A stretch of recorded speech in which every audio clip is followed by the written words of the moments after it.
Hi. Hi. What if we talked about volcanoes? All right. Why? Destruction and exploring volcanoes as a metaphor. All right. What if we talked about Chinese wind farms? Why?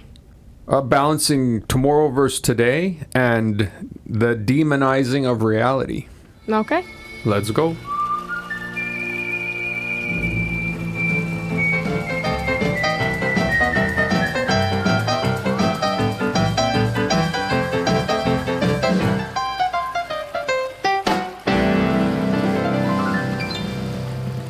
Hello, Scout. Hello, Da. Chinese wind farms? Chinese wind farms. The original thing that struck me was I read an article about how Chinese wind farms, offshore Chinese wind farms, are really enhancing the biodiversity. They're essentially creating artificial reefs. Like when I used to dive, you'd see this. They'd sink an old ship and it would create an artificial reef. So there actually is a huge benefit from it. It made me think, we're not sure what the Chinese are doing a lot of the time because they're a bit secretive and they're portrayed as this great enemy too. But I just thought it was interesting that these wind farms were having this incredibly positive effect. They weren't just some monolithic monstrosities only in the water. Right. They're actually having great benefit. So I just wanted to learn something more about them. I saw a video of Chinese, like the wind farms in the ocean. Yeah. Oh, it's creepy. Yeah, no, it's quite terrifying. They're not beautiful for sure. No, I saw a video of a guy. So the video is this guy, he paddled to one of the windmills from his boat. They're huge. And imagine how deep they have to go. Well, you know, another benefit is they hinder destructive trawling. Like there's a lot of trawling where they just scrape the bottom with nets to pick up whatever, fishermen, right? Mm-hmm. And this hinders that, especially around these things because they're so big. Yeah. So it really lends itself towards actually creating this huge advantage. And the other thing is, man, we need power. Like if we're going to continue to live on this spinning rock, we need power. And clearly, you know, we're going to run out of fossil fuel and it has all kinds of negative impacts. Yeah. So we have to try and do something. Solar power, wind farms. And the Chinese they're leading the way in this, like in a large way. I don't remember the exact numbers, but at least 50% of the world's, or if not more, production of these big wind turbines. So they're leading in all aspects of it, which one day that's going to be to their huge benefit when everybody else is far behind and running out of oil and gas, just from that perspective. So I was looking, like, the positives of it are definitely there's less air pollution, the carbon emissions are less, there's these biodiversity and ecosystem benefits, and then to just the global environment, obviously, to help decrease the damage that we're doing to the environment. I think go ahead. I think that people are really finally starting to realize that this is our only planet. Like, especially my generation. Yeah. Because we're not really taught much about space and that kind of thing. I think a lot of my generation is starting to realize, like, this is our only planet. Like, I've gone on this whole spiritual astronomer journey recently. Yeah, you're a regular Carl Sagan now. Yeah, exactly. Neil deGrasse Tyson kind of vibe. Yeah, let's stick with Sagan, man. Yeah, I think that my generation is really starting to realize that this is our only chance. Exactly, it is. Yeah. And so what's beneficial in the future, right? Mm-hmm. Often we live in today and, this benefits me today. Well, yeah, but it doesn't benefit you tomorrow. Exactly. There are negatives about it too. Like there's the initial construction of these things causes great damage. The land use and habitat gets disrupted around it. Like it's not all, unicorns and cotton candy. The local climate, there's wildlife risks, but that's the same with anything we do. Like everything I just named is the exact same if you do conventional oil and gas. Because I was in that industry, like it's the damage is, you try to mitigate it, but the damage is there. Well, and the thing is, if we build enough wind farms right now, we won't have to worry about building them in the future as much. I mean, that's true. So I think that that's good. No, there's definitely positives to it. There's huge positives. I mean, China is doing this too because they can do it there. They have a central government that's essentially it's not a dictatorship, but it's close to it. Mm-hmm. That allows them to pursue with sort of a single-mindedness these technological innovations that are necessary, but that is what they're doing. So we can look at it like demonize the things we don't know, or and sometimes maybe deserving to be demonized, but they're making great strides forward into tomorrow, into what is going to be necessary, because regardless how you feel about oil and gas, I mean, it's going to run out. So we're going to need other ways of producing electricity if we intend to keep the lights on. It's so interesting. Like, I wonder who the first person was to discover all of these fossil fuels. Fossil fuels, thank you. Like, who was the first person to discover these fossil fuels, you know? We have oil and electricity and all these things. Well, the guys who first realized that oil could be burned. Yeah, but essentially, I just find it so interesting. And then they turned the oil and the burning of oil in lamps and things like that. Mm-hmm. They eventually made like an internal combustion engine, and they figured out how to manipulate energy. So they knew fire was energy. They knew we could get energy from oil and gas, and then lots of people over long periods of time figured out how to turn that into the powering our stuff right now while we talk. Yeah. But we're going to need new ways to power all that stuff. Yeah, we are. It also was making me think of, they're so far ahead in this, right? Yeah. And they will be so far ahead. Right.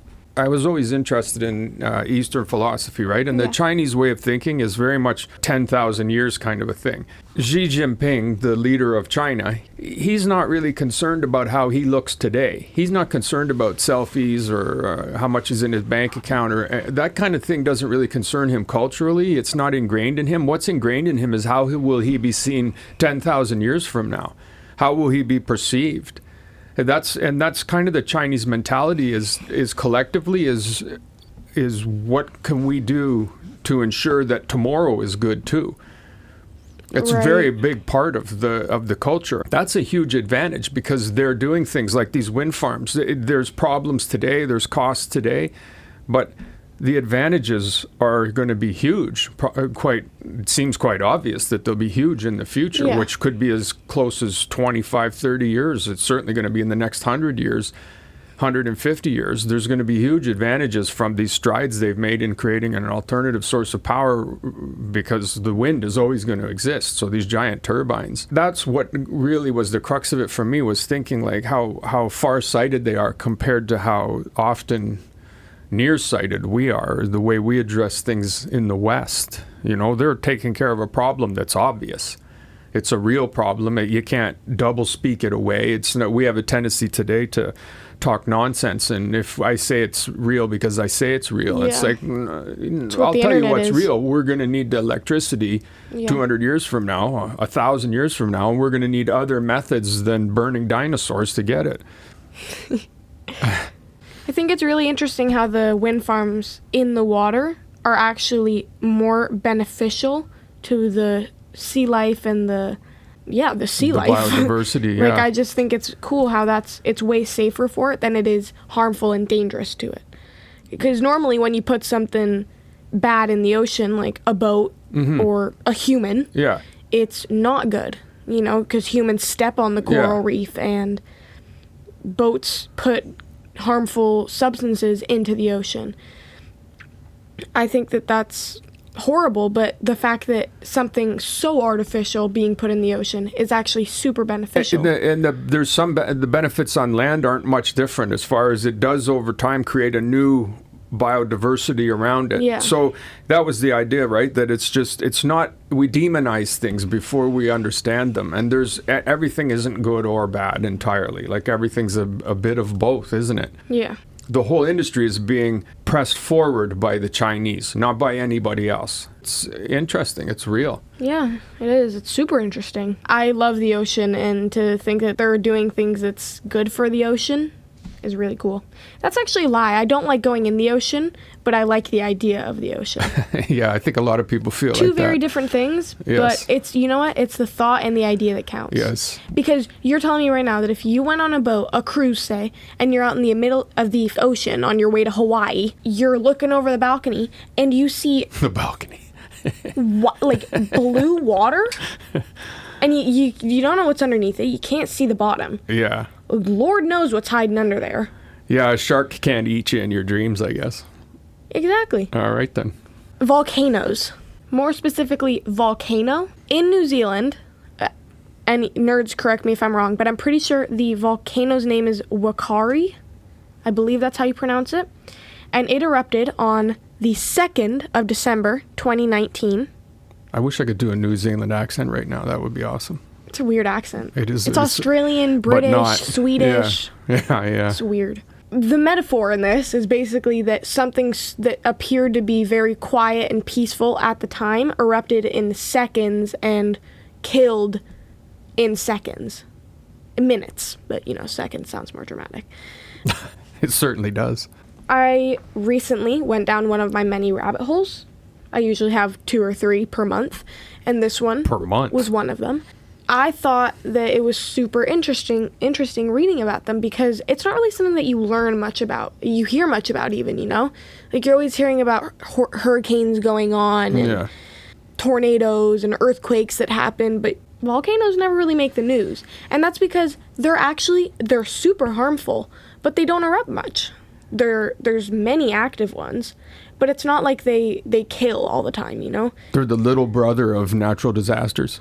Right, but they can become the godfather of them in minutes. So you feel that this is a metaphor for the human experience too? Exactly. They're triggered by many things, volcanoes, and they can also trigger things. They are triggered by earthquakes, tsunamis, activity in the tectonic plates, just like a human is. They're triggered by action in other people.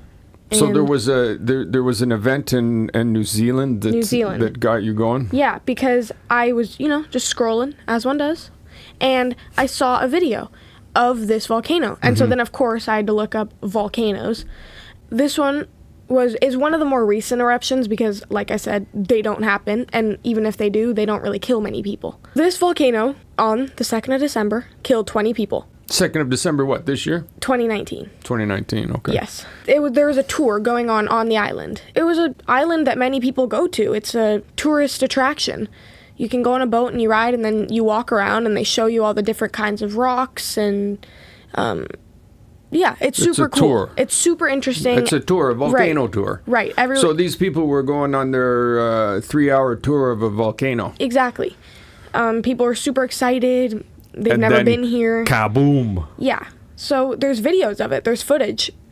1 second they're walking around, and then there's this huge puff of cloud smoke, and the tour guides are like, "Look, guys, look over there," all happily and giggly, and that's so cool. But then the steam comes out, and people start to panic. So the tour guides, they were so ill-informed about the volcano that steam didn't set them off? Because often volcanoes that are active don't erupt, and a lot of the times they just kind of spew and then they're back to normal. Okay, so it can be a regular thing to see steam coming out of it, and then you just go, ooh, steam. Yeah. All right, ooh, look how cool it's active for us right now. All right. And so everybody's calm at first, but then it keeps going out of all of the different spews. So people start to panic and they try and get out. But some people stay back and take pictures and record it. Yeah, there's always those people. Yeah, and then the lava, and then the clouds of smoke, and then death. I found it interesting because it really just shows the different kinds of people that there are in one group. Some people stayed back to take pictures. Some people rushed to get out because... Yeah. Because they didn't want to die. And... It moves weirdly fast. You ever see those videos? There was one a couple of years ago, I forget, in Italy, I think somewhere. Lava can move weirdly fast. Yeah. Like, it's not lightning fast. You can run faster, or I could have back in the day. But you can't it's not slow. No, but I think a common misinterpretation of lava and magma is that it travels super fast. Yeah. But in reality, I mean, there's so many active volcanoes in the world that spew like once a month. Oh yeah, for sure. I saw a video on my rabbit hole of someone recording it, and he was slowly just taking steps backward. Yeah. He was dropping dry ice in it. Like he was totally just playing around with it. But that's weirdly fast too. No, definitely. Like definitely. It's sort of it's not slow. It's a creepy looking thing, man. I think if you're close though, it probably comes pretty fast. Like the initial blast would, if you were in a whatever proximity of it, depending on the power of it, you would get splattered and sprayed. Like it would come whooshing out. 100%. The owners of the island were being sued because many different reasons. The people on the tour should have known that it was active. The rescue team didn't get there nearly as fast as they could have. Don't you feel like you pay your money, you take your chances? Oh, definitely. That's like that's why they dropped the charges. Like they weren't sued or anything. If I go on a safari to go see lions and a lion takes me out, it's like I can't sue the African country because a lion killed me. And then I went down another rabbit hole, Pompeii. Don't know if you've heard of it. Pink Floyd, live at Pompeii. No.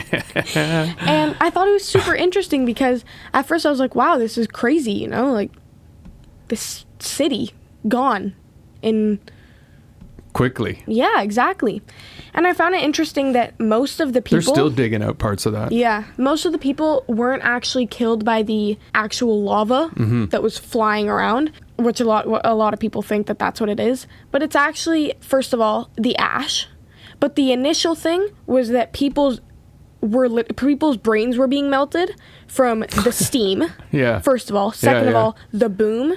Like the loud... boom, and I believe... Don't you think it would be a kaboom? Kaboom, yeah. And I believe that it was... Remember what that, Sheldon? Yeah.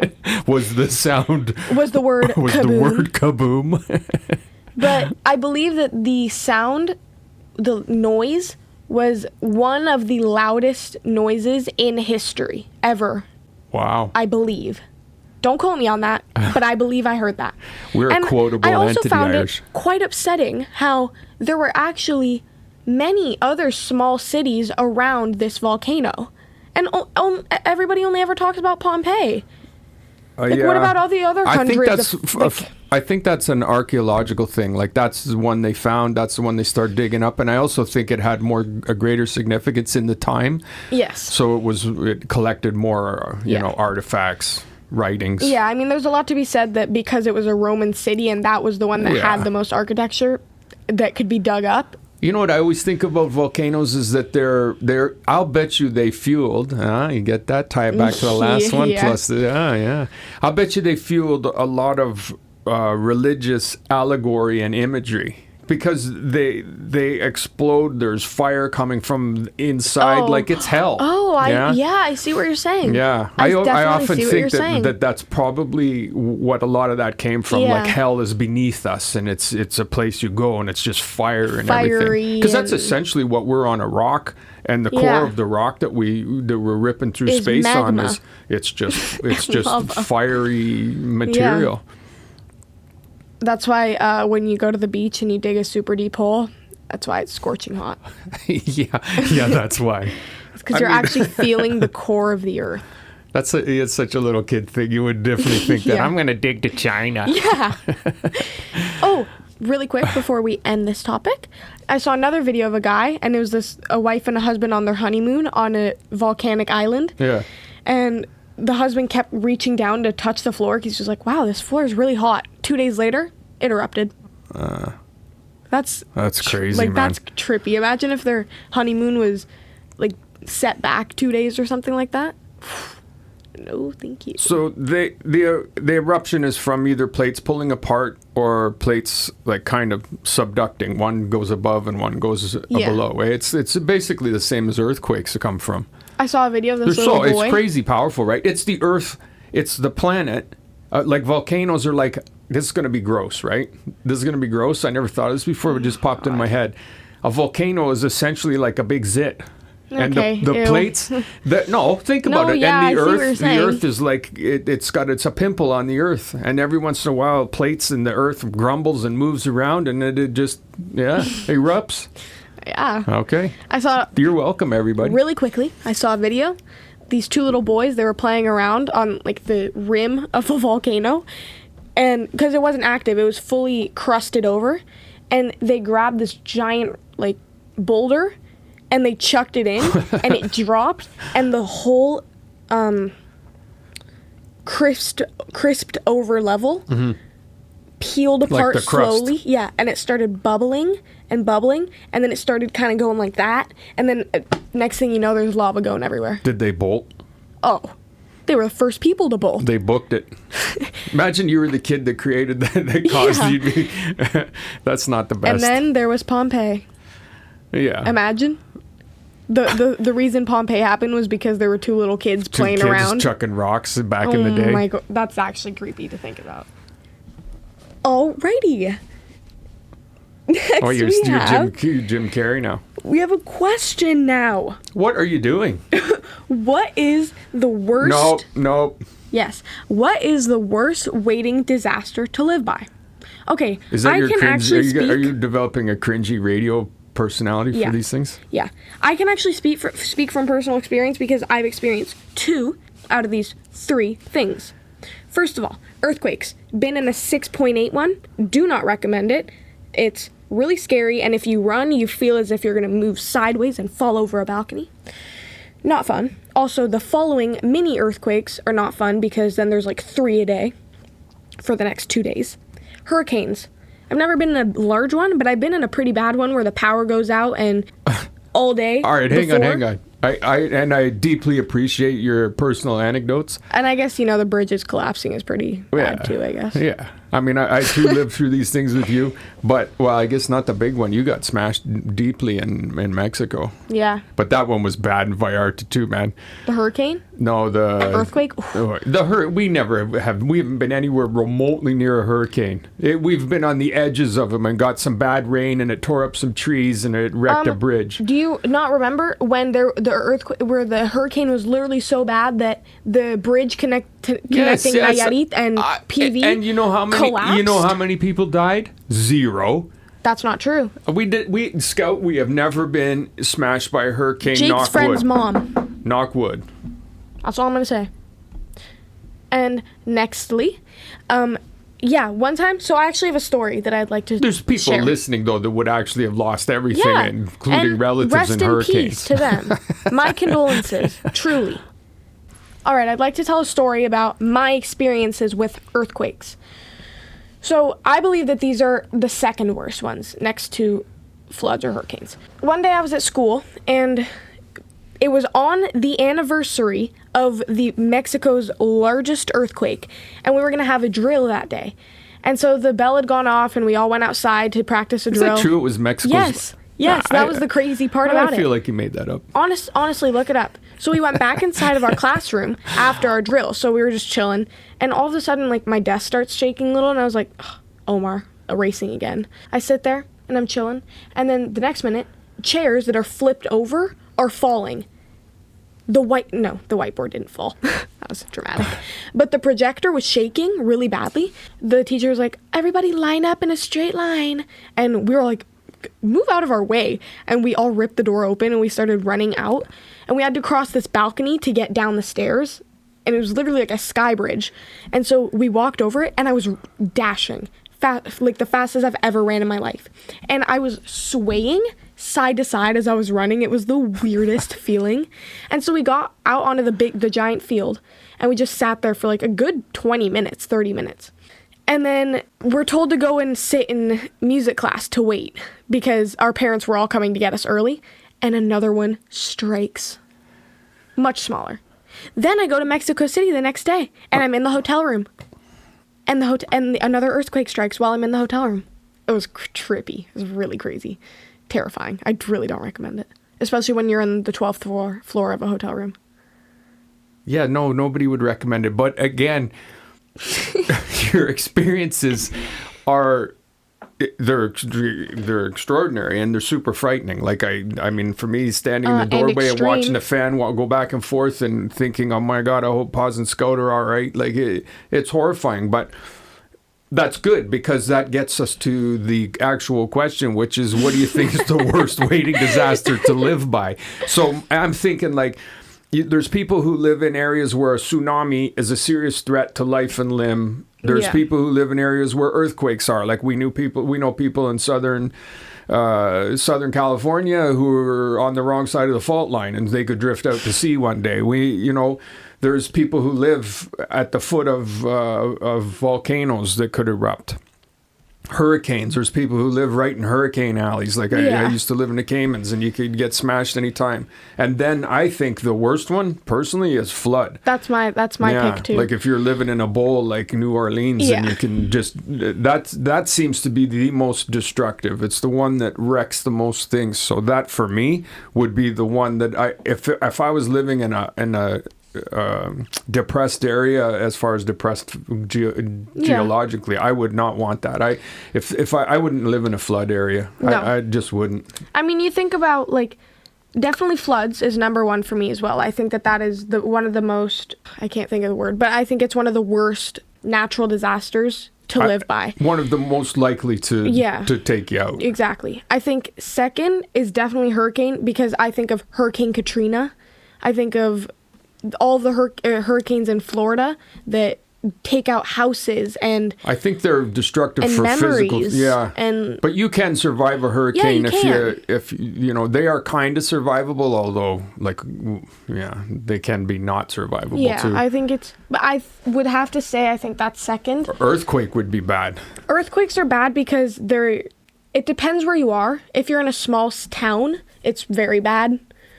I think big cities like Mexico cities do a little better because they know, all their hotels have springs and people stuff. Learn how to, they're used to it. Again, make them survivable, right? Yeah. I just don't think there's any way to make there's ways to hurricane proof your town. Like, it's the surge that'll take you out anyhow. It's the floods. It's the flood waters of the hurricane. It's not so much the winds. Or the there's rain ways even. to protect yourself from the winds. Until they just take your house and tear it right away. Yeah. Earthquake, I think, is more destructive than a hurricane, in the sense that there's only so much you can do to earthquake-proof a place. Like, if you're right on a fault line and it gives away, that's it, man. There's just going to be a big gash in the earth. We've actually had some hurricane scares, though, where we've had to, like, tape up the windows and all the power goes out. No, for sure.